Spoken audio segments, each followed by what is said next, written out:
আসসালামু আলাইকুম ওয়া রাহমাতুল্লাহি ওয়া বারাকাতুহু। আপনারা সবাই কেমন আছেন?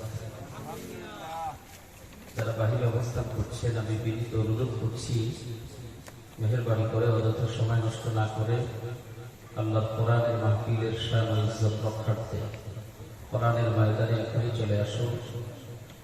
আমি আপনাদের এলাকার সন্তান হিসেবে খুব বেশি সময় নিব না, যতটুকু সময় আল্লাহ পাক কিসমতে রেখেছেন অল্প সময়ের মধ্যেই আলোচনা শেষ হবে ইনশাআল্লাহ।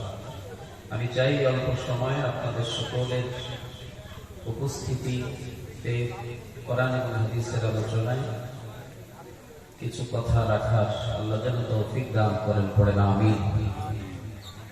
إن الحمد لله نحمده ونستعينه ونستغفره ونؤمن به ونتوكل عليه ونعوذ بالله من شرور أنفسنا ومن سيئات أعمالنا من يهده الله فلا مضل له ومن يضلل فلا هادي له ونشهد أن لا إله إلا الله وحده لا شريك له ونشهد أن سيدنا وسندنا وحبيبنا ومولانا محمدا عبده ورسوله الذي أرسله بالحق بشيرا ونذيرا وداعيا إلى الله بإذنه وسراجا وقمرا منيرا فقد قال الله تعالى في كلامه المجيد والفرقان الحميد أعوذ بالله من الشيطان الرجيم بسم الله الرحمن الرحيم إن الله وملائكته يصلون على النبي يا أيها الذين آمنوا صلوا عليه وسلموا تسليما اللهم صل على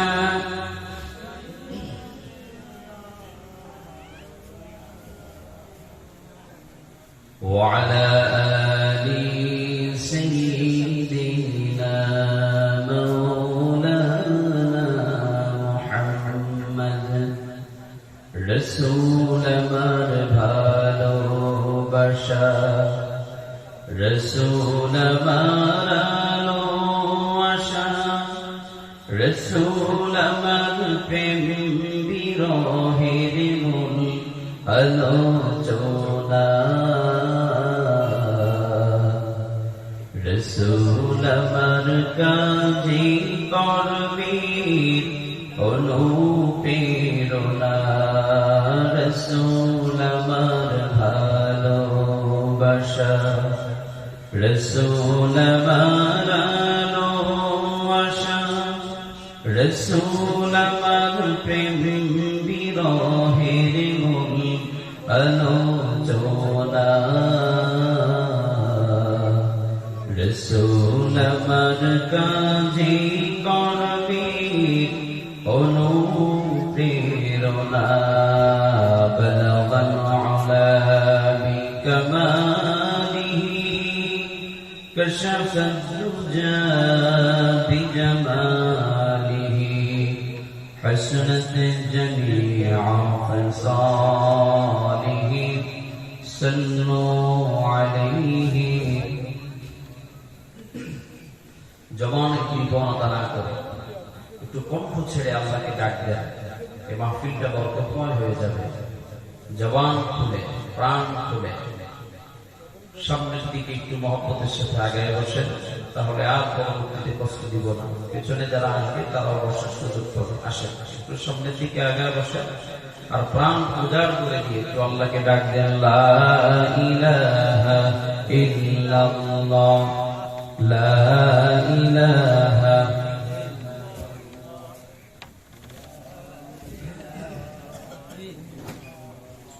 لا إله إلا الله، لا إله إلا الله، لا إله لا إله إلا الله، لا إله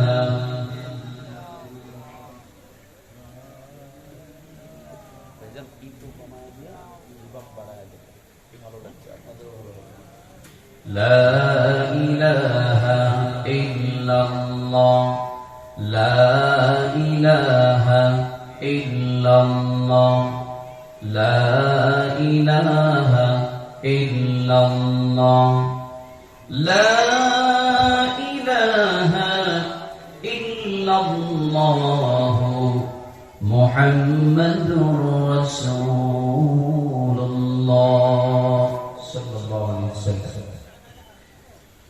বাংলাদেশের ঐতিহ্যবাহী জেলা, আমাদের প্রাণ প্রিয় জন্মভূমি, খানজাহান আলী রহমাতুল্লাহি আলাইহির স্মৃতি বিজড়িত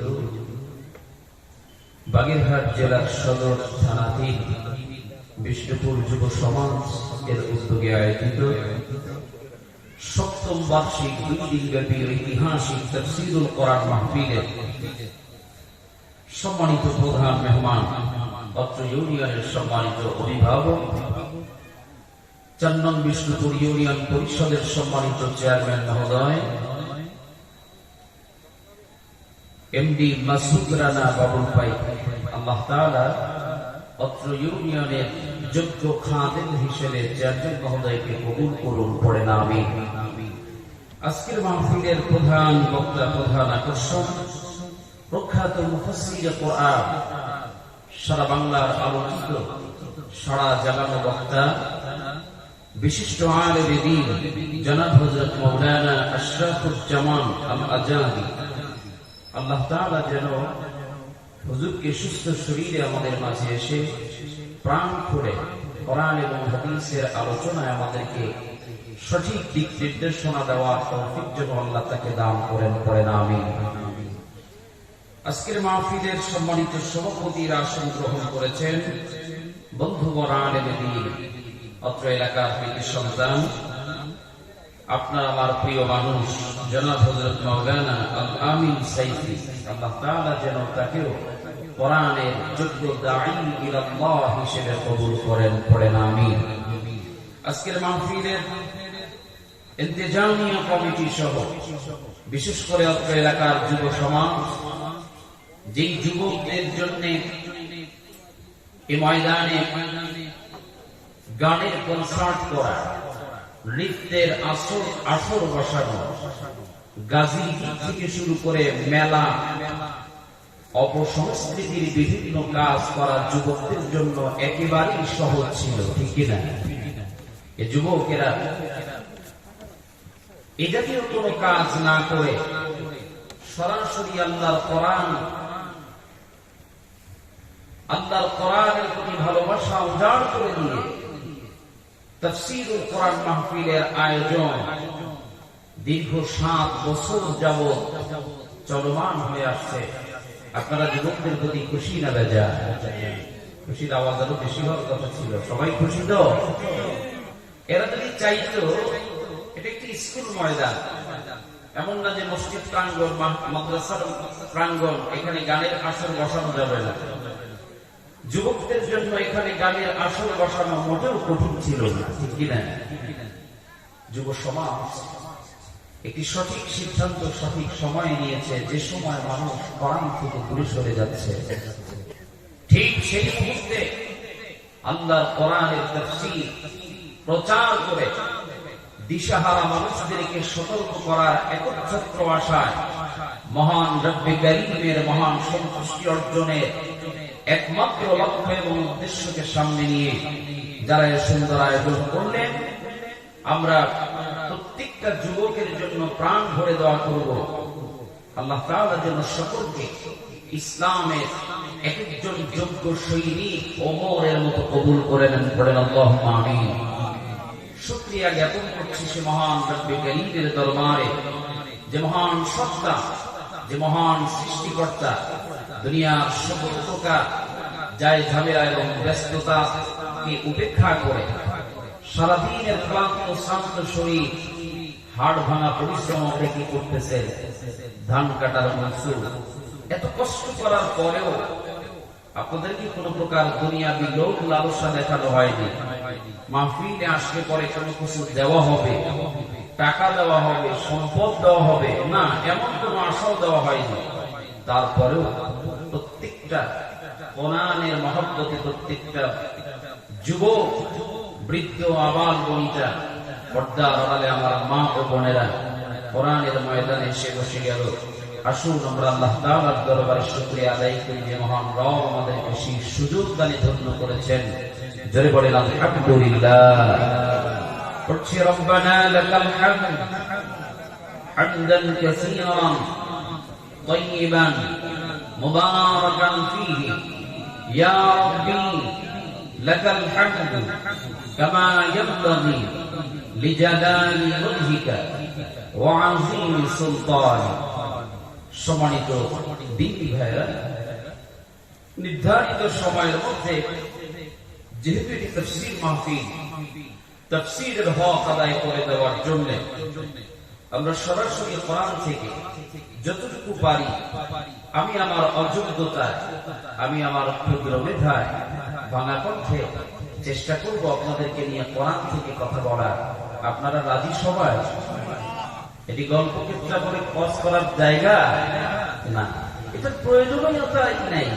কারণ কোরআন গোটা পৃথিবীতে যত গল্প উপন্যাস আপনি পড়বেন, গত উপদেশ আপনি গ্রহণ করবেন, সব গল্প, সব উক্তি, সব উপদেশ থেকে শ্রেষ্ঠ উপদেশের নাম হচ্ছে মহাগ্রন্থ কোরআনের বাণী। ঠিক কিনা? কোরআন থেকে আমরা যদি কথা শুনি, কোরআন থেকে যদি একটা আয়াতের তাফসীর এবং ব্যাখ্যা যদি আমরা গ্রহণ করতে পারি, তাহলে অন্ততপক্ষে কোরআনের এক একটা হরফের বিনিময়ে হারফিয়াতের যে সওয়াব সেটা তো থাকলোই, বাকি এক একটা অক্ষরের বিনিময় এক বিন্দু সময় যদি আপনি এখানে ব্যয় করেন, এক যাররা পরিমাণ সময় যদি আপনি ব্যয় করেন, সেকেন্ড নয়, এক ন্যানো সেকেন্ড সময় যদি আপনি ব্যয় করেন, আমি বলি না, আল্লাহ নবী বলেছেন এক মুহূর্ত সময় কোরআন জ্ঞান অর্জন করার লক্ষ্যে ব্যয় করলে 60 বছর পর্যন্ত দাঁড়িয়ে দাঁড়িয়ে নফল ইবাদত করলে যে পরিমাণ সওয়াব হতো, আল্লাহ তাআলা সেই পরিমাণ সওয়াব মুহূর্তে ব্যয় করার কারণে তার আমলনামায় দিয়ে দিবেন। সুবহানাল্লাহ। অতএব আমাদের ক্লান্ত শরীর আমরা সবাই জানি, প্রচন্ড গরমের মধ্যে যতটুকু থাকবো কিছু শেখার দিয়াতে, মানার নিয়াতে, বুঝার নিয়াতে বসতে রাজি আছি না সবাই? আল্লাহ তাআলা কবুল করুন। পড়েন আমিন।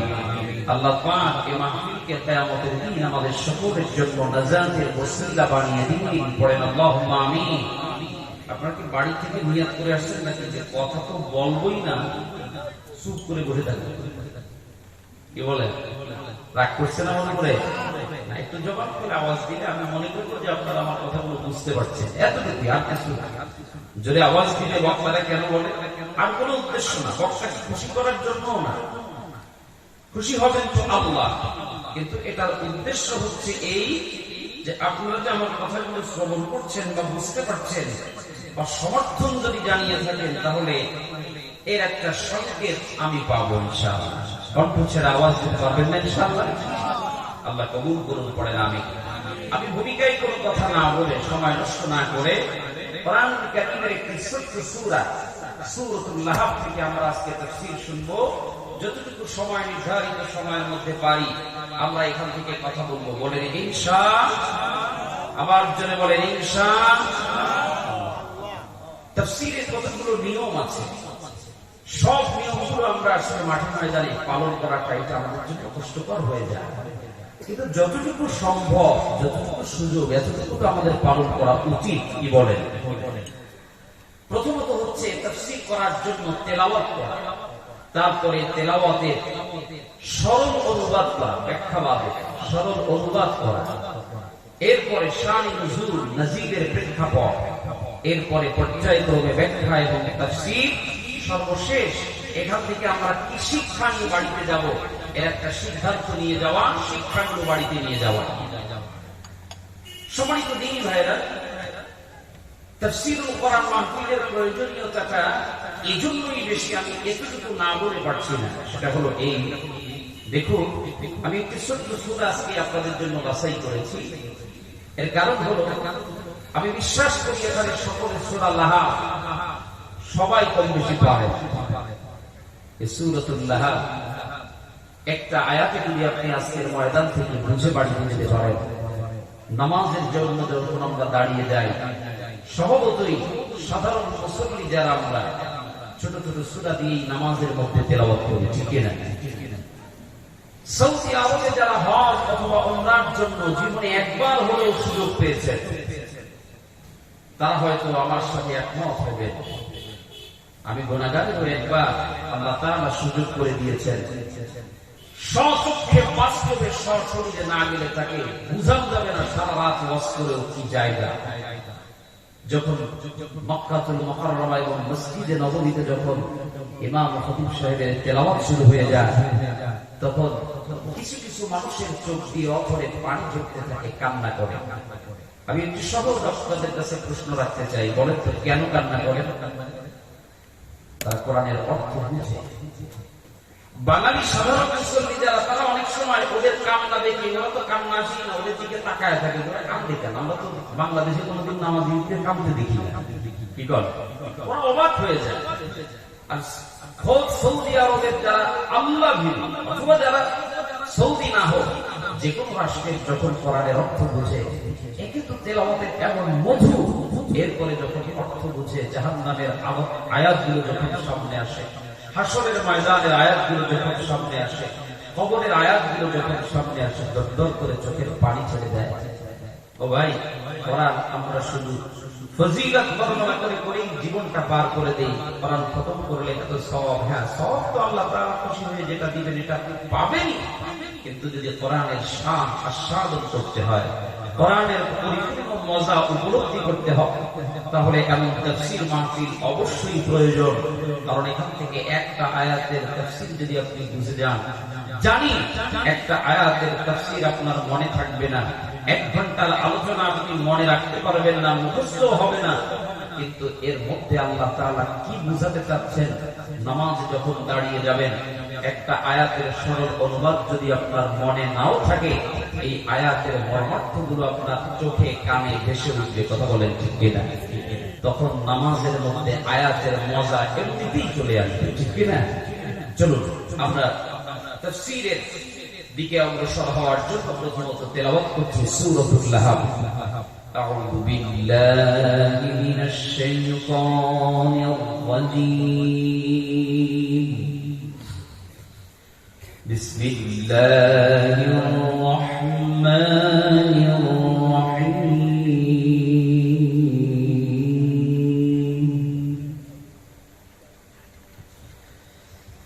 تبت يدا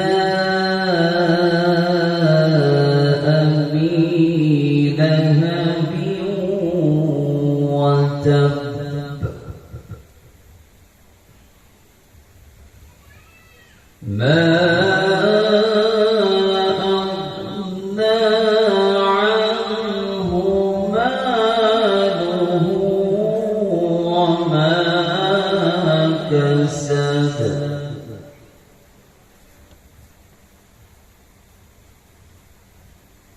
سيصلى نارا ذات لهب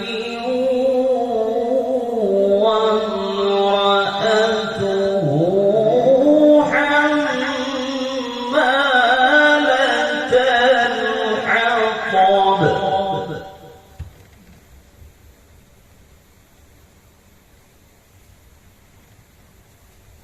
في جيدها حبل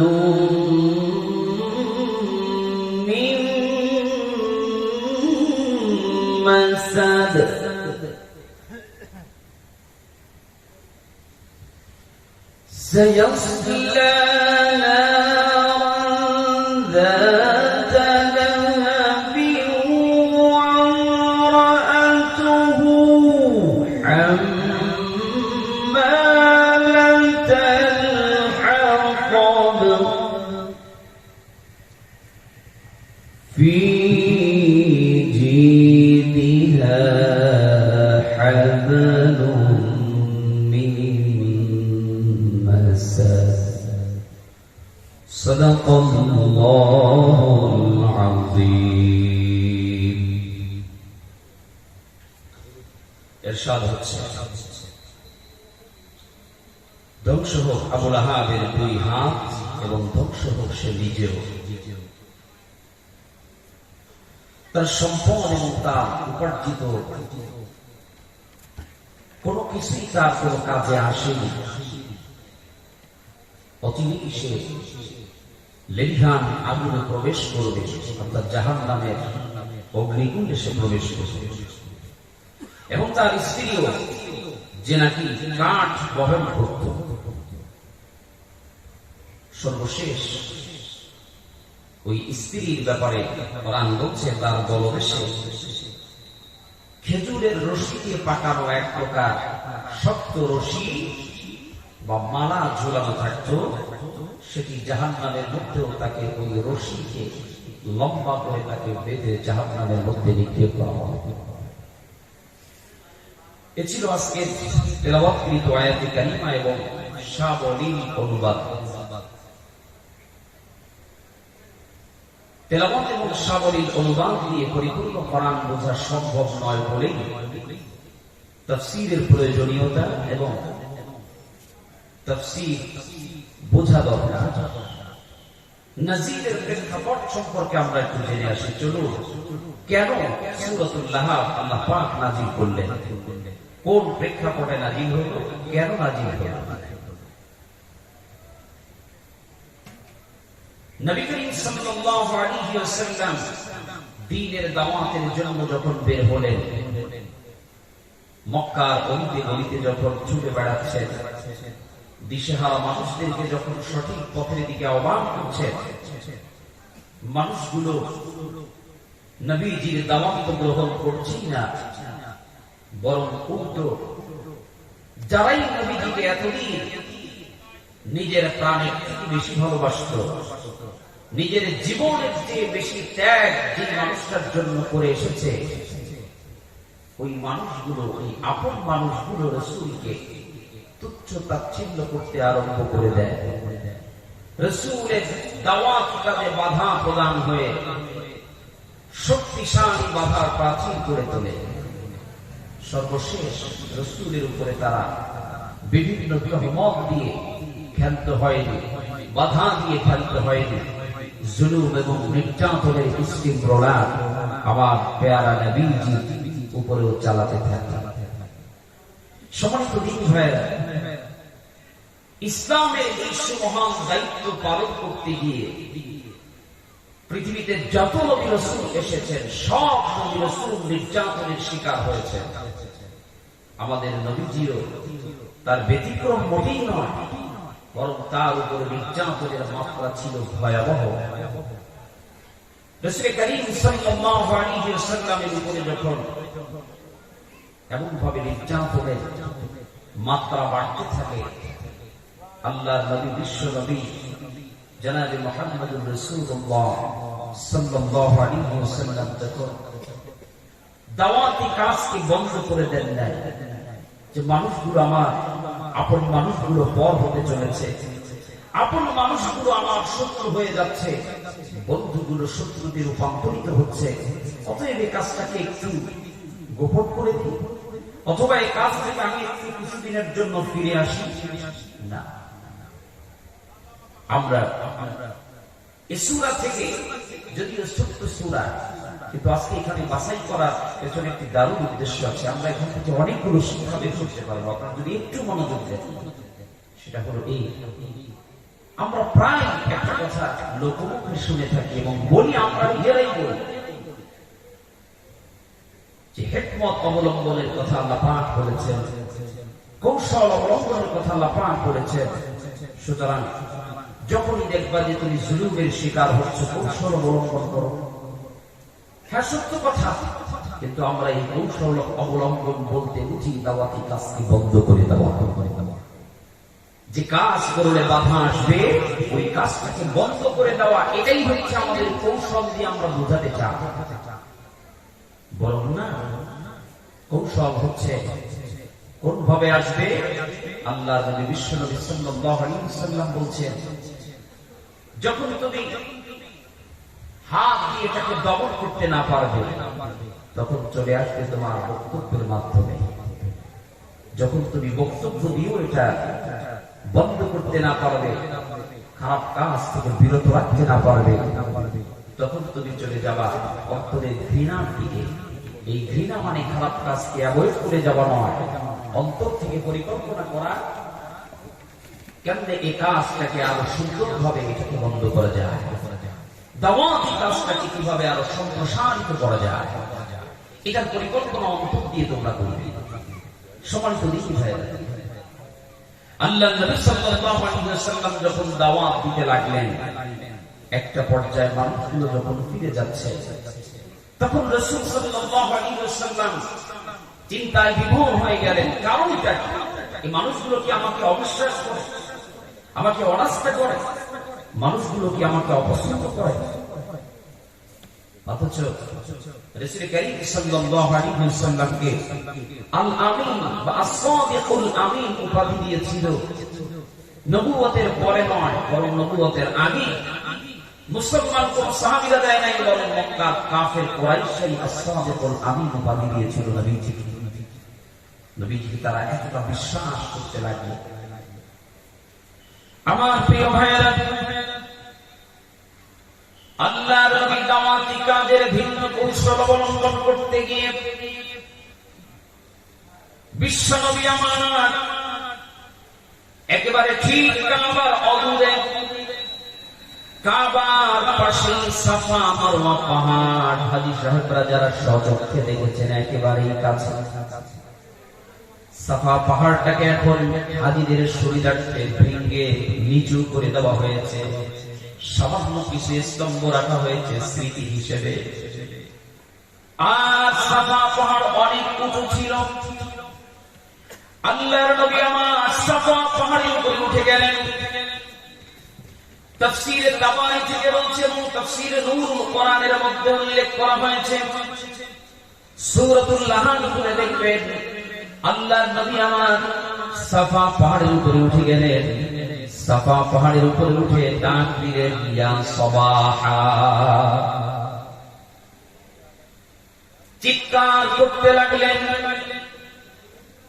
এর কারণ হলো, এখন আমাদের যদি কোনো অ্যানাউন্সমেন্টের প্রয়োজন হয়, এখন কোন প্রচারের প্রয়োজন হলে আমরা মাইক নিয়ে বেরিয়ে পড়ি রাস্তায়।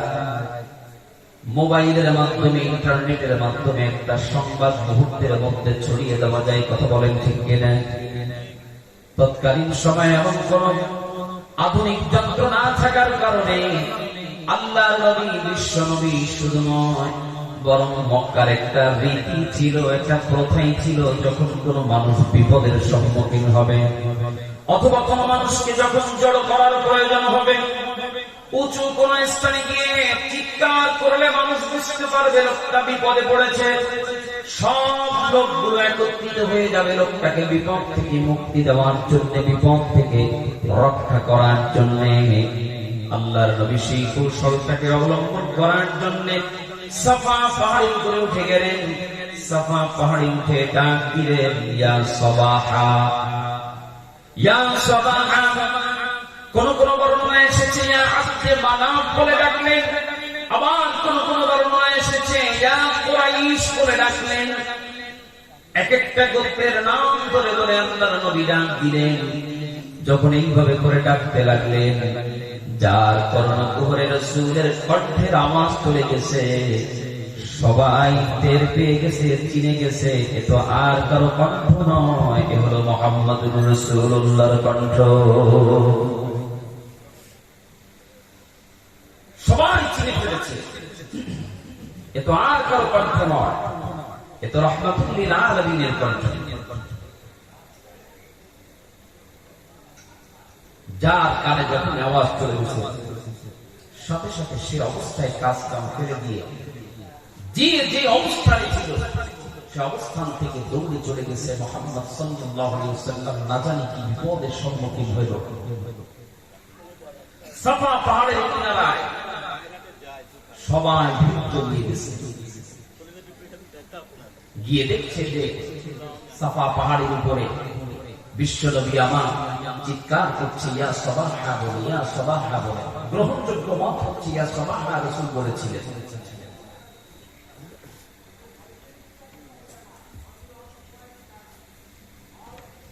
সাফা পাহাড়ের কিনারায় যখন ভিড় জমিয়ে গেল, সব লোকগুলো যখন একত্রিত হয়ে গেল, আল্লাহ নবীকে দেখতে পেলেন যে তিনি ইয়া সাবাহা বলে ডাক দিলেন, চিৎকার করলেন। লোকগুলো সাফা পাহাড়ের কিনারায় ভিড় জমিয়ে এবার নবী মুহাম্মদের দিকে তাকিয়ে আছে। আমার প্রিয় ভাইয়েরা, আল্লাহর নবী বিশ্ব নবী আমার যখনই লক্ষ্য করলেন সব লোকগুলো একত্রিত হয়ে গেছে সাফা পাহাড়ের কিনারায়, আল্লাহর নবী এবার ডাক দিয়ে বললেন, ও আমার জনপদের লোকেরা, ও আমার কুরাইশ লোকেরা, ও আমার প্রিয় ভাইয়েরা, তোমরা আমার ডাকে সাড়া দিয়ে এই মুহূর্তে ভিড় জমিয়ে গেছো। আমি যদি তোমাদেরকে এই মুহূর্তে বলি, আমি যে সাফা পাহাড়ের উপরে দাঁড়িয়ে আছি, সাফা পাহাড়ের অপর প্রান্তে তোমাদের জন্য শত্রু বাহিনী অপেক্ষা করছে, তোমরা কি বিশ্বাস করবে নাকি? লোকগুলো এক বাক্যে জবাব দিল, নবী ইয়া রাসূলুল্লাহ,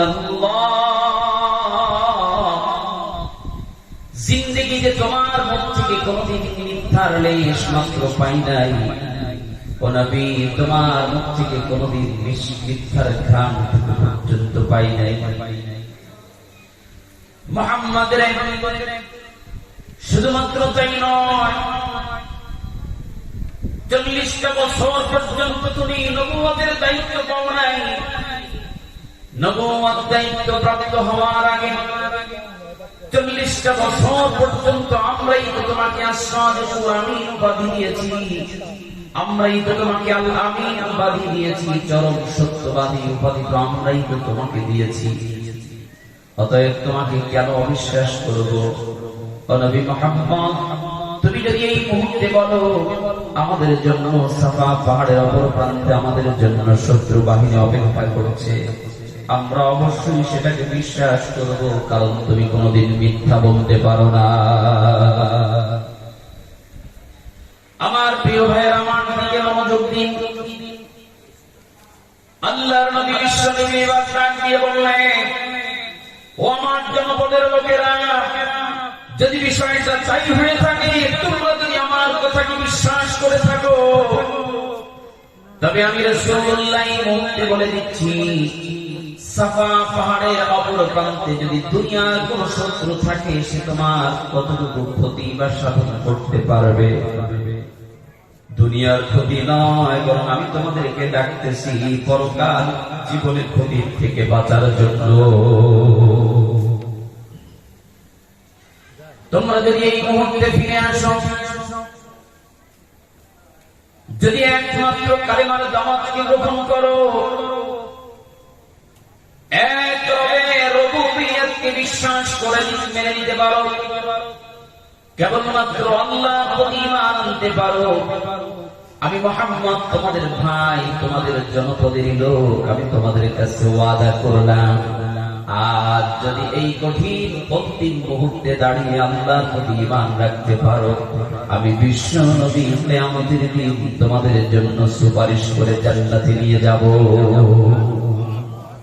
আমাকে সুপারিশ করার সুযোগ পর্যন্ত দাও।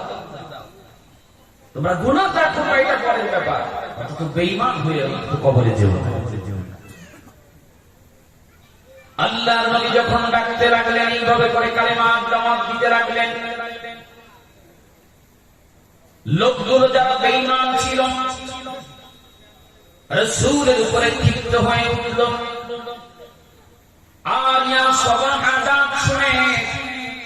শুধুমাত্র কাফের বেঈমানেরা উপস্থিত হয়নি, বরং ওমর এবং আবু বকরের মতো জলিলুল কদর সাহাবী উপস্থিত হয়ে গেছে।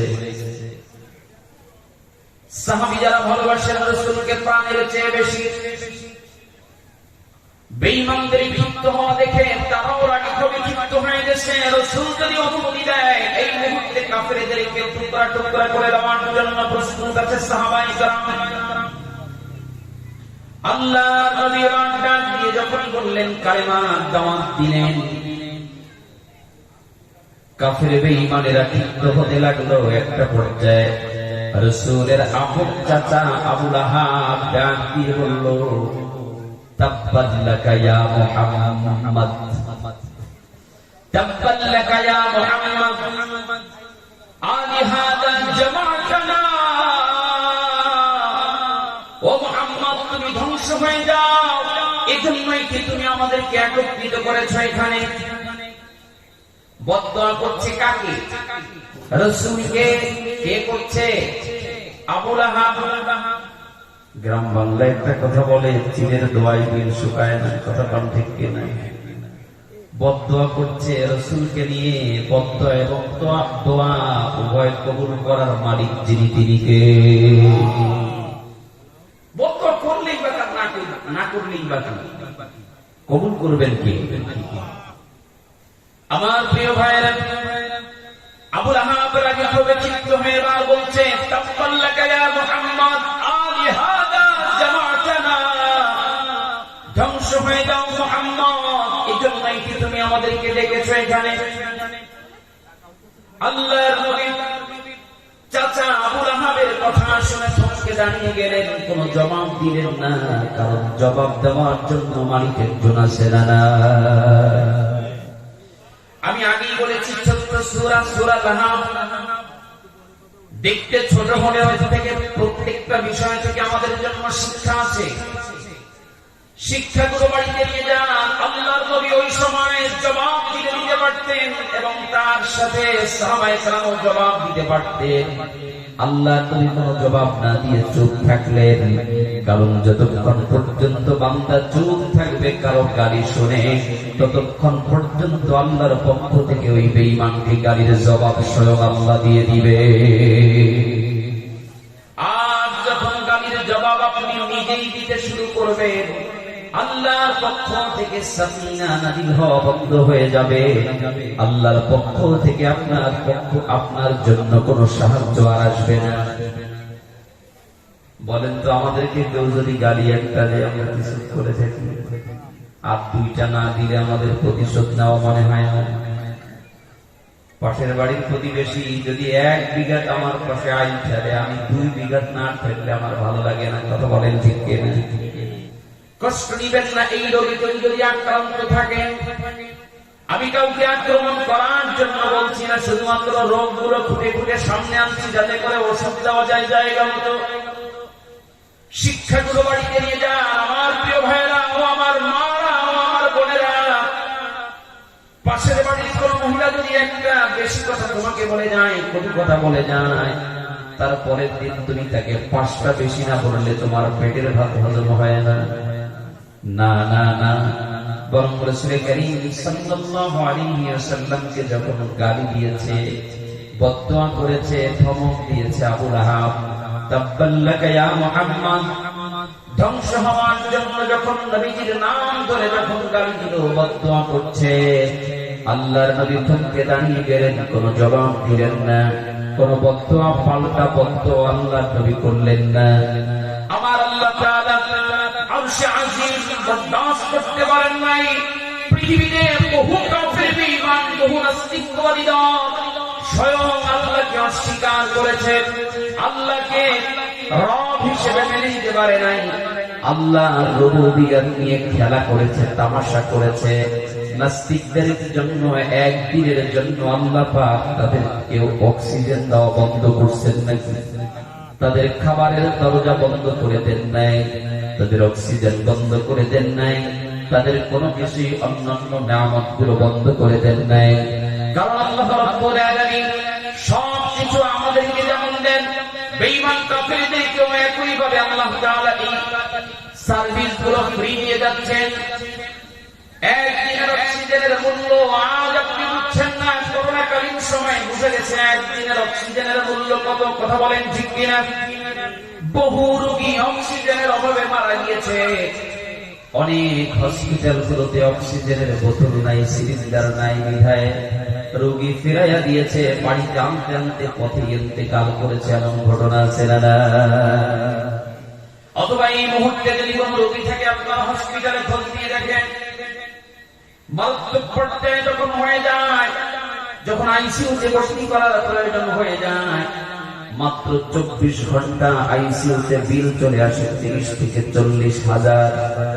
আমি আপনাদের কাছে জানতে চাই, বলেন তো আইসিইউর মধ্যে কি এত বিল নাই? কারণটা কি? ওখানে কি বিরিয়ানি পোলাও খাওয়ায় নাকি? ওখানে কি স্মরণের খাটে শোয়ায় নাকি? না না না, দামি কোন বালাখানার জন্য তারা বিলটা নেয় না। শুধুমাত্র 24 ঘন্টার অক্সিজেনের বিল যদি 30 থেকে 40,000 টাকা হয়ে যায়, মুসলমান জন্ম থেকে আজ পর্যন্ত কত কোটি ঘন্টা, কত সেকেন্ড তুমি হিসাব করে মিলাতে পারবা না। কতবার অক্সিজেন নিয়েছো আর কতবার গ্রহণ করেছো, এক যারা পরিমাণ বিনিময় আমার রবকে দিতে পারো নাই। কথা বলেন ঠিক কিনা? ফ্রি দিয়ে দিচ্ছেন পানিটাকে আল্লাহ তাআলা যদি আমাদের জন্য ক্রয় ক্ষমতার বাইরে দিয়ে দিতেন, শব্দের বাইরে দিয়ে দিতেন। মুসলমান তেল আমরা যেমন লিটার কি লিটার ক্রয় করে তারপরে ব্যবহার করি, পানি আমাদের দৈনন্দিন জীবনে খাওয়া, ওযু, গোসল, ধৌত করা থেকে শুরু করে সব কাজে যেই পরিমাণ পানির প্রয়োজনীয়তা দেখা যায়, মানুষ পানি যদি এইভাবে করে লিটার কি লিটার সব পানি কিনে তারপরে ব্যবহার করা লাগতো, মানুষ শুধু পিপাসার অভাবে না খেয়ে কলিজা শুকায় মারা যেত। কথা বলেন ঠিক কিনা? গরিব মানুষ টাকা নাই, পানি কিনবে কোত্থেকে? খাবারই তো জোটে না, ঠিক কিনা? অক্সিজেনের মূল্য যদি আল্লাহ তাআলা এমন সিস্টেম করে দিতেন, হসপিটাল থেকে প্রতিদিন এক একটা করে সিলিন্ডার ভরতে হবে, বাসায় রাখতে হবে, ফ্যামিলি সবাই এক এক সিলিন্ডার প্রতিদিন লাগবে, কয়দিন আপনার দুনিয়ার জমিনে বেঁচে থাকা সহজ হতো। মুসলমান ভাইরা আমার, আল্লাহ রাব্বুল আলামিন এগুলোকে আমাদের জন্য নিয়ামত বানিয়ে দিয়েছেন। কোন বিনিময় ছাড়া এমনিতেই আল্লাহ তাআলা অটো সেন্সর মেশিন দিয়ে দিয়েছেন। কোন প্রকার বিনিময় আপনি আপনার রবকে দান করেন নাই।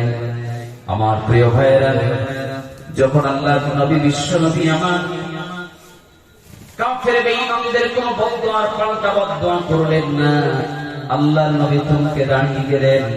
আল্লাহ রাব্বুল আলামিন বিশ্ব নবীকে যেহেতু বদদুয়া করা হয়েছে, রাসূলের বদদুয়া স্বয়ং আল্লাহ তাআলা বরদাস্ত করতে পারেন নাই। আমার আল্লাহ তাআলাকে নিয়ে অসংখ্য কাফের নাস্তিকবাদীরা আমার আল্লাহ তাআলার রুবুবিয়তকে অস্বীকার করেছে। আল্লাহ তাআলার সাথে সাথে তার উপরে গজব দেন নাই। কিন্তু রাসূলকে যখন বদদুয়া করেছে, রাসূলকে যখন গালি দিয়েছে, রাসূলকে যখন কটাক্ষ করে কোন কাফের বেঈমান অবমূল্যায়ন করেছে, অপমানিত করেছে, রাসূলকে আক্রমণ করেছে, রাসূলকে হেফাজত করেছেন আমার আল্লাহ। কিন্তু যারা এই রাসূলের উপরে এক আঙ্গুল তুলেছে, ওদের 10 আঙ্গুল ভেঙে টুকরা টুকরা বানিয়ে দিয়েছে। আবু লাহাব দোয়া করছে, তাব্বাল্লাকা ইয়া মুহাম্মদ, তুমি ধ্বংস হও। বদদুয়া কবুল করার মালিক কে? জয় বলেন কে? আল্লাহ বদদুয়া কবুল করার মালিক। আল্লাহ তো বদদুয়া কবুল করলেন না, বরং যে বদদুয়া করলো আবু লাহাব, আবু লাহাবের জন্য আল্লাহ পাক সূরা নাযিল করে দিলেন। আল্লাহ তাআলা বিশ্ব নবীর উপরে আয়াতে কারিমা নাযিল হয়ে গেল, তাব্বাত ইয়াদা আবি লাহাবিন ওয়া তাব। জোরে বলেন আল্লাহু আকবার। তাব্বুর মানে হলো ধ্বংস হওয়া, ইয়াদা ইয়াদু মানে হলো হাত, ইয়াদা দ্বিবচন আল্লাহ তাআলা ব্যবহার করলেন। আবি লাহাব, আবু লাহাবের দুই হাত আল্লাহ তাআলা ইন্ডিকেট করলেন, ধ্বংস হোক আবু লাহাবের দুইটা হাত। আবার কেন তাব্বুর শব্দ ব্যবহার করলেন? উলামায়ে কেরাম যারা আছেন তারা হয়তো শব্দ মিনিং বুঝবেন, বাকি আপনাদের সহজার্থে বোঝার জন্য বলছি। আল্লাহ তাআলা প্রথম তাবুক শব্দ দ্বারা ধ্বংস করে দিলেন আবু লাহাবের 2 হাত। দ্বিতীয় শেষের তাবুক শব্দ দ্বারা ধ্বংস করে দিলেন আবু লাহাব গোটা ও নিজে এবং ওর পরিবার, ওর সংসার, ওর সন্তান, ওর সম্পদ সবকিছুকে আল্লাহ তাআলা বাজেয়াপ্ত করে দিলেন। আমার প্রিয় ভাইয়েরা, আবু লাহাব বদনাম করেছে আল্লাহর নবীকে, আর আবু লাহাবের বদদোয়ার ফল আল্লাহর নবীর জীবনে কোনো আসর তো ফেলতে পারেই নাই। বরং আবু লাহাব যে বদদোয়া করেছে, উল্টো বদদোয়ার কারণে সূরা নাযিল করে কিয়ামত পর্যন্তর জন্য মানুষদেরকে জানিয়ে দিয়েছেন যে রাসূলের উপরে যারা এক আঙ্গুল তুলবে, রাসূলকে যারা গালিবে, রাসূলকে যারা বদদোয়া করবে, তাদের অবস্থা নাস্তানাবুদ করে দিবেন আমার আল্লাহ। আমি যদি আপনাদের কাছে জানতে চাই, সহজ প্রশ্ন বলেন তো দেখি, আল্লাহর নবীর মাধ্যমে ওহীর দরজাকে বন্ধ করে দেওয়া হয়েছে, কিয়ামত পর্যন্তর জন্য আর কোনদিন ওহীর দরজা খুলবে নাকি? আর কোনদিন রাসূল দুনিয়াতে আসবে নাকি? যারা বলে কোন নবী দুনিয়াতে আসবে নাকি? না না না, কেউ আসবে না। কিন্তু আমার রাসূল নাই, রাসূলের ওয়ারিস আছে না? না, নবীজি চলে গেছেন, নবীজি আর কোনদিন আসবেন না, কিন্তু নবীজির ওয়ারিস দুনিয়াতে কিয়ামত পর্যন্তর জন্য প্রবহমান থাকবে। আল উলামা ওয়ারাসাতুল আম্বিয়া, পৃথিবীতে কিয়ামত পর্যন্তর জন্য যত নবী রাসূল আর কোনদিন আসবে না, কিন্তু কিয়ামত পর্যন্তর জন্য যত উলামায়ে কেরাম নবীওয়ালাদের এই কাজকে, দায়িত্বকে পালন করে নেবে, তারা সবাই হলো রাসূলের ওয়ারিস। আমার প্রিয় ভাইয়েরা, আল্লাহর নবী, বিশ্ব নবী আমার, যখনই নাকি আয়াতে কারিমা নাযিল হয়ে গেল, বদদোয়া উল্টো পাল্টা বদদোয়া আমার আল্লাহ তাআলা দান করে দিলেন, পাল্টা বদদোয়া আবু লাহাবের জন্য দিয়ে দিলেন। তাফসীরের কিতাব থেকে এখান থেকে একটা লম্বা শিক্ষা আমাদের জন্য আছে। আমার প্রিয় ভাইয়েরা, দুনিয়ার জমিনে আপনি যদি চুপ হয়ে যান, তাহলে আপনার পক্ষ থেকে আমার আল্লাহ তাআলা অ্যাকশন নিয়ে নেবেন। 2 নম্বর একটি বড় মজার শিক্ষা হলো, আমার নবী, বিশ্ব নবীকে যারা গালি দিয়েছে, বিশ্ব নবীকে যারা ধমক দিয়েছে, ওই সকল কাফের বেঈমান এখন দুনিয়ায় আছে নাকি? না, ওরা কি দুনিয়ায় আছে? ফেরাউন দুনিয়ার জমিনে ছিল, ফেরাউন আর দুনিয়াতে কোনদিন আসবে নাকি? রাসূল চলে গেছে, রাসূল আর দুনিয়ার জমিনে কোনদিন আসবেন না। নবীদের দরজাকে বন্ধ করে দেওয়া হয়েছে। নবী রাসূল যেমন দুনিয়ার জমিনে আর কোনদিন আসবেন না, কিন্তু নবী রাসূলদের ওয়ারিস যেমন দুনিয়ার জমিনে আছে। আমার প্রিয় ভাইয়েরা, ওই সময়কার অতবা সাইবা, ওয়ালিদ ইবনে মুগীরা, আবু লাহাব, আবু জাহেল সহ অসংখ্য কাফের বেঈমান যারা দুনিয়া থেকে বিদায় নিয়ে চলে গেছে, দুনিয়াতে ওরা আর কোনদিন আসবে না, কিন্তু ওদের ওয়ারিস আছে না? না, ওদের ওয়ারিসগুলোকে চিনবেন কি করে?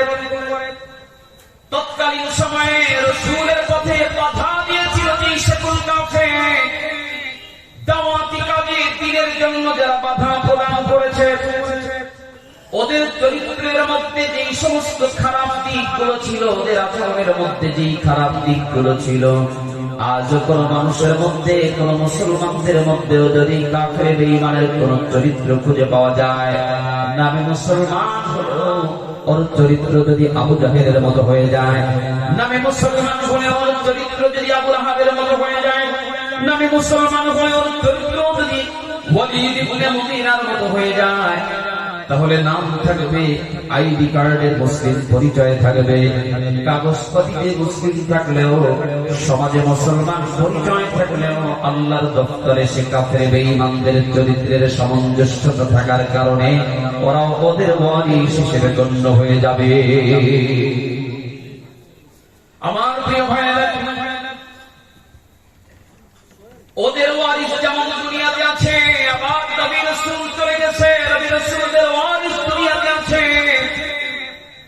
আজ পর্যন্ত নবী রাসূল দুশ্মনী করবে, ওই সময় যদি এরাও বেঁচে থাকতো, নবী রাসূলদের ওয়ারিসদের সাথে যারা বেয়াদবি করে, এরা যদি ওই সময় বেঁচে থাকতো, তাহলে ওরা নবীদের সাথেও করতো। কথা বলেন ঠিক কিনা? এজন্য আমার ভাইরা, আল্লাহ নবী বিশ্ব নবীকে আর কোনো জবাব দিতে হলো না। আল্লাহ পাক ধ্বংস করে দিলেন দুই হাত। তাব্বাত ইয়াদা আবি লাহাবি ওয়া তাব। জোরে বলেন আল্লাহু আকবার। আল্লাহ রাব্বুল আলামিন দুই হাতের কথা কেন বললেন? তাফসীরে জালালাইনের মধ্যে উল্লেখ করা হয়েছে, এই হাতটাকে মূলত রূপক অর্থে ব্যবহার করা হলো। কারণ আমরা অনেক সময় বলি, এমপি সাহেবের সাথে আমার খুব হাত আছে, বলি কিনা? এই হাত মানে কি ডান হাত আর বাম হাত নাকি? না, এই হাত দ্বারা আমরা বুঝাই তার সাথে আমার ভালো সম্পর্ক আছে, যোগাযোগ ভালো আছে। আমরা বলি ওর হাত অনেক শক্তিশালী। এই হাত মানে কি ডান হাত আর বাম হাত নাকি? না, এর হাত শক্তিশালী মানে ওর ক্ষমতা, ওর তেজস্বী অনেক বেশি। আমার প্রিয় ভাইয়েরা, দুই হাত করে দেওয়া হলো। আল্লাহ রাব্বুল আলামিন আবু লাহাবের দুই হাত দ্বারা বুঝিয়েছেন। তাফসীরের কিতাবের মধ্যে মুফাসসিররা লেখেন, এক হাত দ্বারা আবু লাহাবের দুনিয়ার জীবনটাকে ধ্বংস করা হয়েছে, আর অপর হাত দ্বারা আবু লাহাবের পরকালীন জীবনকে চিরদিনের জন্য ধ্বংস করা হলো। আমার প্রিয় ভাইরা, তাফসীরে তাবারীর মধ্যে উল্লেখ করা হয়েছে, আবু লাহাব যখন আল্লাহর নবীকে বদদুআ করতে লাগলো, আলি হাদা জামাতানা, এজন্যই কি আমাদেরকে একত্রিত করেছো? বদদুআ করছে, আর আবু লাহাবের হাতে ছোট্ট পাথরের টুকরা ছিল, কঙ্কর। এই পাথরের টুকরাটা আবু লাহাব আল্লাহর নবী বিশ্ব নবীকে উদ্দেশ্য করে আল্লাহর নবীর দিকে ছুঁড়ে মারলেন। আমার আল্লাহ পাক রব্বুল আলামিন এতটা কষ্ট পেয়েছেন, এতটা বরদাস্ত করতে পারেন নাই। আমার নবী রাহমাতুল লিল আলামিনকে কঙ্কর নিক্ষেপ করবে আর আমি তাকে স্বাচ্ছন্দ্যে রাখবো, এটা হয় না। আল্লাহ পাক যে হাত দ্বারা কঙ্কর নিক্ষেপ করেছে আবু লাহাব নবীজিকে, আবু লাহাবের দুই হাতটাকে জন্য ধ্বংস করে দিয়েছে। পরবর্তী আয়াতে কারিমার মধ্যে আল্লাহ তাআলা জানিয়ে দিলেন কিভাবে সে ধ্বংস হলো। দুনিয়ার জমিনে যার যত বেশি সম্পদের মালিক হবে, তার এই সম্পদের বড়াই করে করে সে তত দুনিয়ার জমিনে তত বেশি নাফরমানি করে। কথা বলেন ঠিক কিনা? সম্পদ যত বেড়ে যায় তত মানুষ আল্লাহকে ভুলে যায়, আছে না নাই? কিন্তু হওয়ার কথা ছিল ভিন্ন। সম্পদ যত বাড়বে, যিনি সম্পদ দিয়েছে ওই রবের দিকে আরো বেশি আগায় আসা লাগবে। কথা বলেন ঠিক কিনা? সম্পদ যত বেড়ে যায় সে তত আল্লাহ বিমুখ হয়ে যায়। সম্পদের একটা অহংকার, সম্পদের একটা বড়ত্ব, তার মধ্যে ভাব সবই আলাদা হয়ে যায়। আবু লাহাব সম্পদের কথা তাফসীরের কিতাবের মধ্যে আলোচনা এসেছে। তার এত বেশি সম্পদ ছিল, গোটা সৌদি আরব যদি জরিপ করা হয় তাহলে 5 জন শ্রেষ্ঠ ধনীদের কাতারে অন্যতম ছিল আবু লাহাব। এত বেশি সম্পদশালী ছিল আবু লাহাব, এবং অনেক সন্তান তিনি জন্ম দিয়েছিলেন। এই সন্তান বেশি হওয়ার কারণে তার একটা লোভ বল বেশি ছিল। সম্পদ বেশি হওয়ার কারণে বিপদকে মোকাবেলা করবে, বিপদ থেকে নিজেকে বাঁচিয়ে রাখবে, এমন একটা সাহস তার মধ্যে কাজ করছে। এমন একটা পর্যায়ে এসে আল্লাহ রাব্বুল আলামিন যখন আয়াত কারিমা নাযিল করে দিলেন, আবু লাহাবের জন্য যখন ধ্বংসের মেসেজ আল্লাহ পাক দান করে দিলেন, আবু লাহাব মাঝে মধ্যেই কুরাইশ নেতাদের সামনে বলতো, মুহাম্মাদের কথাগুলো যদি আমরা মানি না, কিন্তু যা বলে আসলে তো মিথ্যা তো আর বলে না, সত্যই তো বলে।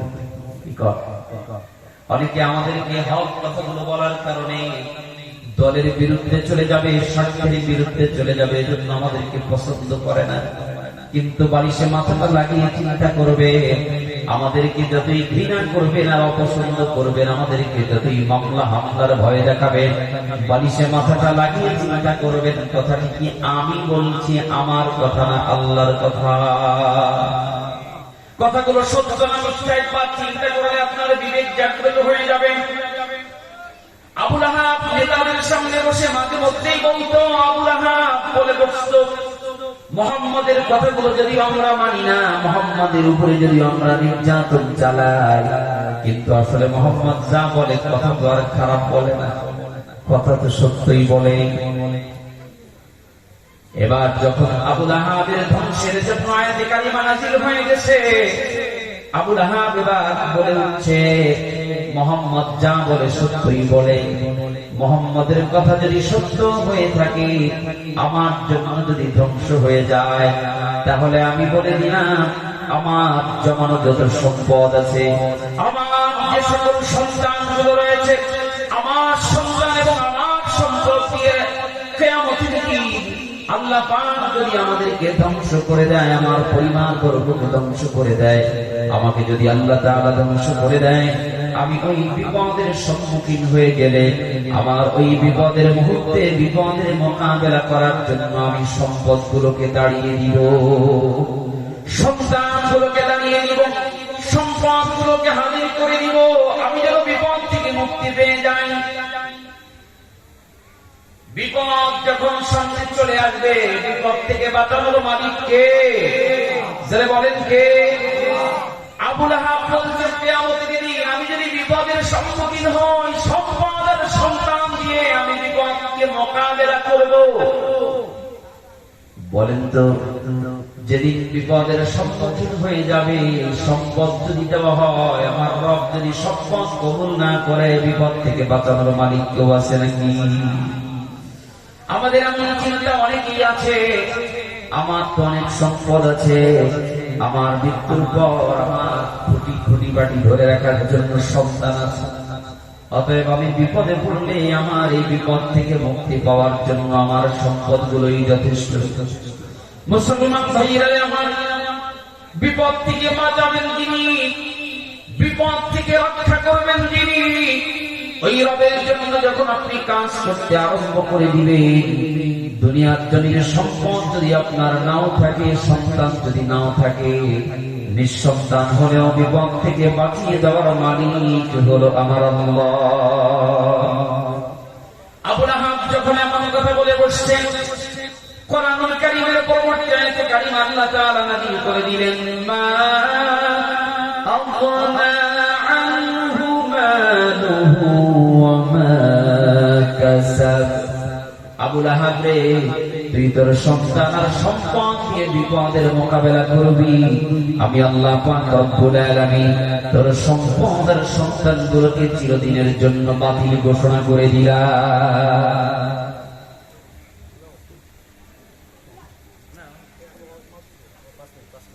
আমার প্রিয় ভাইয়েরা, আবু লাহাব যখন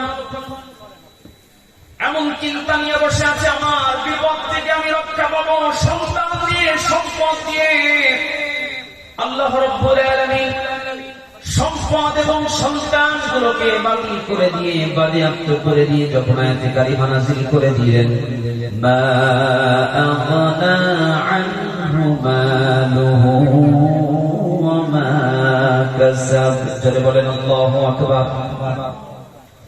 আল্লাহ রাব্বুল আলামিন চিরদিনের জন্য তার আনহু মালুহু ওয়া মা কাসাব, তার জমানো সব সম্পদগুলো বাতিল করে দিলেন, আর ফলাফল কি দান করলেন তার অবস্থান সম্পর্কে কোরআনুল কারীমের পরবর্তী আয়াতে কারিমা নাযিল করে দিলেন, সায়াসলা নারান যাতা লাহাব ওয়া ইমরাআতুহু হাম্মালাতাল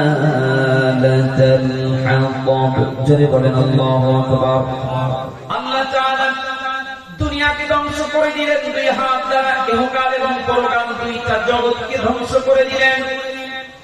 বাকি থাকে তার সম্পদ, জমানো সব সম্পদ এবং জন্ম দেওয়া সন্তান, যেটাকে বিপদের সম্মুখীন সে মোকাবেলা করার জন্য প্রস্তুত রেখেছিল।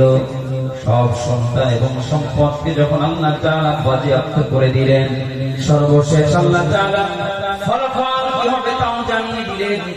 সায়াসলা নারান যাতা লাহাব, আল্লাহ তাআলা তাদের ব্যাপারে জানিয়ে দিলেন, ওদের জন্য আমি আল্লাহ তাআলা জাহান্নামের আগুনকে প্রস্তুত করে রেখে দিলাম। ওরা অচিরেই জাহান্নামের আগুনের মধ্যে প্রবেশ করে যাবে। ছোট্ট একটা বিষয় আপনাদের কাছে এখানে ক্লিয়ার করে দিতে চাই। মানুষ যখন মৃত্যুবরণ করে, মৃত্যুবরণের সাথে সাথে আমরা আমাদের দায়িত্ব মনে করে যখন একজন মানুষ মারা যায়, পরিবারের পক্ষ থেকে, সমাজের পক্ষ থেকে যথাসাধ্য সুন্নাত তরিকায় তাকে দাফন করা হয়, কাফন পড়ানো হয়, জানাজা করা হয়, এক কথায় সমাধিস্থ করা হয়। যে পন্থাই আপনি করেন না কেন, যখন একজন মানুষ মারা যায় তখন তার দুনিয়া আর কোনো চাওয়া পাওয়া নাই। এদিকে আমরা ওই লাশকে দিয়ে কি করলাম, তাকে কবর দিয়ে দিলাম নাকি গানকে ভাসিয়ে দিলাম, এতে তার কিছুই আসে যায় না। আমরা গ্রাম বাংলায় সহজভাবে একটা কথা বলি যে মানুষ মারা গেলে তার কবরে আযাব শুরু হয়ে যায়। আমরা আমাদের চরম চোখে এই কবরের আযাব দেখি না, বলে না? একটু ক্লিয়ার করে দিই, খুব খেয়াল করে। কবর হচ্ছে একটা জগতের নাম। মানুষ যখন মৃত্যুবরণ করে, মৃত্যুর পর থেকে হাসরের ময়দানে ওঠার আগ পর্যন্ত এই যে বারজাখের জীবন, এই জগৎটাকে বলা হয় কবর, জগৎটাকে বলা হয় বারজাখ। এটা শুধু সময়। আমরা যেটাকে মাটির কবর বলি, এই কবরে আগুন ধরবেন, আগুন ধরলে তো আপনি দেখতেন। এই কবরে আগুন ধরে না, তবে যেই কবরের কথা বলা হয় আগুনের কথা, যেই কবরে শান্তির বারাখানা বলা হয়, সেই কবরটা হচ্ছে একটা জগতের নাম। একজন মানুষ যখন মারা যায়, সাথে সাথে আল্লাহ তাআলা তার এই রূহটাকে লাশ থেকে আলাদা করে আল্লাহ তাআলার আরশে আজিমের ডান পাশে অবস্থিত ইল্লিন, যদি সেই প্রশান্তি আত্মা হয়, যদি সে জান্নাতি আত্মা হয়, তাহলে আল্লাহ তাআলা শান্তির বালাখানা ইল্লিন নামক স্থানে রেখে দেন। আর সিজ্জিন নামক খারাপ আত্মাগুলো সিজ্জিনের মধ্যে রেখে দেন ততক্ষণের জন্য, হিসাবের আগ পর্যন্ত, বিচারের আগ পর্যন্ত, কিয়ামতের দিনের আগ পর্যন্ত। আর এদিকে মানুষ তার দেহতে মানুষ হয় না, মানুষ হয় তার আত্মা এবং রূহতে। কথা বলেন ঠিক কিনা? আমি বলি আমার হাত, এটা আসলে আমার হাত না। এই হাত যে কোনো সময় কেটে যেতে পারে, ভেঙে যেতে পারে, পঙ্গু হয়ে যেতে পারে, এতে কিছুই আসে যায় না। বরং আমি মূলত রূহ, আমি মূলত দেহ না। এই জন্য মাটির দেহ দুনিয়াতে মিশে যাক, মাটির দেহ আগুনে পুড়ে যাক, মাটির দেহ পানি খেয়ে যাক, আমরা এই দেহের যত্নের জন্য কত চেষ্টা করি। ছোট ভাই হিসেবে আপনাদের খেদমতে এতটুকু আলোচনার একেবারে শেষ পর্যায়ে আমি আপনাদের খেদমতে এতটুকু অনুরোধ রাখতে চাই। চেয়ারম্যান সাহেব চলে এসেছেন, উনিও কথা বলবেন, আমি আর সময় লম্বা করছি না, শুধু এতটুকু বলি, দেখুন আমাদের যখন হাত কেটে যায়, সামান্য হাত যদি কেটে যায়, এই হাতের ট্রিটমেন্টের জন্য পাগলের মতো ছুটে যান হসপিটালে। একটা পা ভেঙে গেলে পাগলের মতো ছুটে যান হসপিটালে। যারা জেনারেল শিক্ষিত আছে, সায়েন্স নিয়ে কম বেশি গবেষণা করার যাদের সুযোগ হয়েছে, আমার একটু হয়েছে, সামান্য, আমি খুব বেশি গবেষণা করি নাই, যতটুকু হয়েছে, মানুষের দেহ তৈরি হয়েছে 4টি উপাদান দিয়ে। কয়টি? জোরে বলেন। চারটি। আগুন, পানি, বাতাস, মাটি। এই 4টি উপাদান দিয়ে মানুষের দেহটাকে আল্লাহ পাক স্ট্রাকচারকে তৈরি করেছেন। আর মানুষের জন্য, দেহের জন্য এই দেহটাকে আল্লাহ তাআলা 4টি উপাদান দিয়ে যেমন তৈরি করেছেন, এই দেহের খোরাক পৃথিবীতে এই 4টা উপাদানের মধ্যেই আল্লাহ পাক রেখে দিয়েছেন। আপনি পৃথিবীতে যত খাবার খাবেন, হয় সেটা আগুনে পোড়ায় বানানো, রান্না করে বানানো, অথবা সেটা মাটির থেকে উদ্ভিদ হওয়া, অথবা সেটা মাটিতে উদ্ভিদ হলেও সেখানে পানির প্রয়োজনীয়তা ছিল, অক্সিজেনের প্রয়োজনীয়তা ছিল। আগুন, পানি, বাতাস, মাটি, এই 4টির বাহিরে দেহের খোরাক হয় না।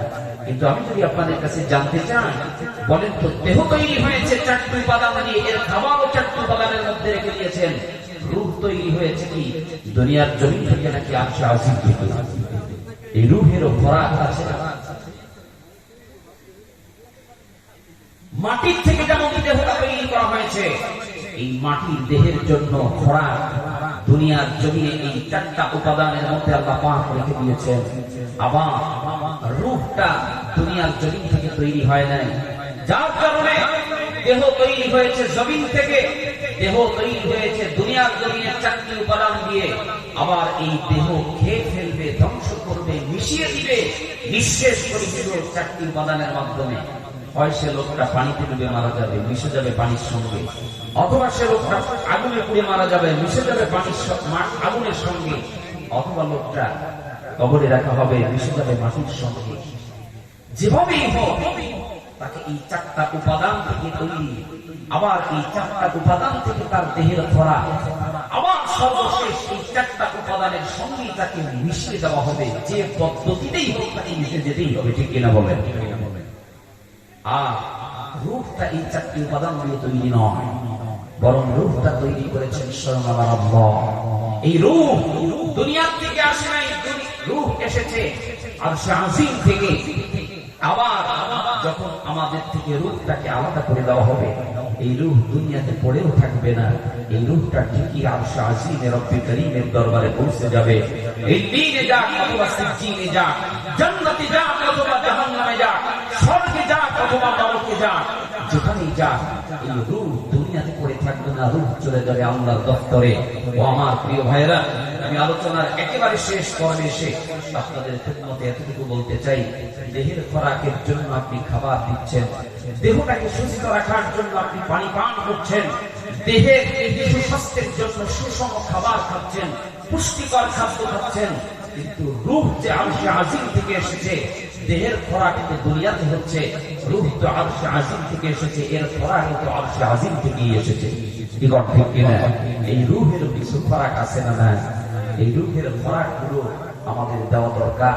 তা না হলে ভয়ঙ্কর পরিস্থিতি যেটা আমাদের জন্য অপেক্ষা করবে, সেটা হলো এই দেহে সুস্থতার জন্য আপনি যে যত্নবান হচ্ছেন, যত্নশীল হয়েছেন, দেহটা ঠিক মাটির সঙ্গে মিশে যাবে, পানির সঙ্গে মিশে যাবে, আগুনের সঙ্গে মিশে যাবে, হাওয়ার ধ্বংস হয়ে উড়ে যাবে, কিন্তু আল্লাহর দফতরে যে রূহটা চলে যাবে, এই আরশে আজিমে চলে যাওয়া রূহের খোরাক যদি আপনি দিতে না পারেন, তাহলে এই রূহ আল্লাহর দফতরে ভালো থাকবে না, অর্থাৎ আমি আপনি ভালো থাকবো না। এজন্য এই রূহের খোরাক দেওয়ার জন্য আল্লাহ এবং রাসূলের সুন্নাত, আল্লাহর হুকুম এবং রাসূল করিম সাল্লাল্লাহু আলাইহি ওয়াসাল্লামের সুন্নাতকে বাস্তবায়নের মধ্য দিয়ে আমাদের জীবন চলা দরকার আছে না? না, আস্তে বলবেন না, আছে না? না, রাজি সবাই? মদিনা যাইতে কার কার মনে চায়? দেখি লিল্লাহি তাকবীর। কার কার মনে চায়? একবার হলেও যারা গিয়েছেন তারা সাধু চলেছেন, আর যারা মতে যান নাই, আপনি ভ্রমণের জন্য কত টুরিস্ট ভিসা নিয়ে আপনি দেশের বাহিরে যান, অন্তত মক্কা মদিনা একবার যদি আপনার সামর্থ্য হয়, হজ যদি খরচ নাও হয়, অন্তত কিছু টাকা সঞ্চয় করে উমরার জন্য হলেও একটা টিকিট সংগ্রহ করেন। আপনার বলতে বাধ্য হবে, আপনি পৃথিবীতে যত জায়গায় আমি ঘুরেছি, আপনি বলতে বাধ্য হবেন পৃথিবীতে সব থেকে আমার কাছে আকস্মিক ভালো লাগার জায়গা হচ্ছে মক্কাতুল মুকাররমা এবং সোনার মদিনা। কথা বলেন ঠিক কিনা? আমি বলছি না, এটা আপনি বলতে বাধ্য হবেন যখন যাবেন। এজন্য সেই মদিনা যদি আমাদের কার কার মনে চায়, সবাই যেতে মনে চায়, আল্লাহ তাআলা সেই মদিনার প্রেম, মদিনা ওয়ালার প্রেম, মদিনা ওয়ালার সুন্নাত এবং আদর্শ আমাদেরকে নসিব করুন, বলেন আমিন। সূরা লাহাবের মূল বাক্য, মূল আলোচনার বিষয়বস্তু ছিল আবু লাহাব আল্লাহর নবীকে এই মদিনা বলা, আপনি বলা পেয়ারা নবীকে কষ্ট দিয়েছে। বদদুয়ার ফল হিসেবে আবু লাহাবের জন্য আল্লাহ পাক ধ্বংসের আয়াত এবং সূরা নাযিল করেছেন। অতএব আমরা এখান থেকে শিক্ষাগুলো বাড়িতে নিয়ে যাই। সংক্ষিপ্ত সময়ে যে আলোচনা করলাম, আল্লাহ আমাকে সহ আপনাদেরকেও বুঝে আমল করার তৌফিক দান করুন। সকলে বলুন আল্লাহুম্মা আমিন। মদিনা মদিনা আশিক মুমিনের ঠিকানা, মদিনা মদিনা আশিক মুমিনের ঠিকানা। মুমিনদের ঠিকানা কোথায়? যদি বলেন প্রকৃত আশিকদের ঠিকানা হবে কোথায়?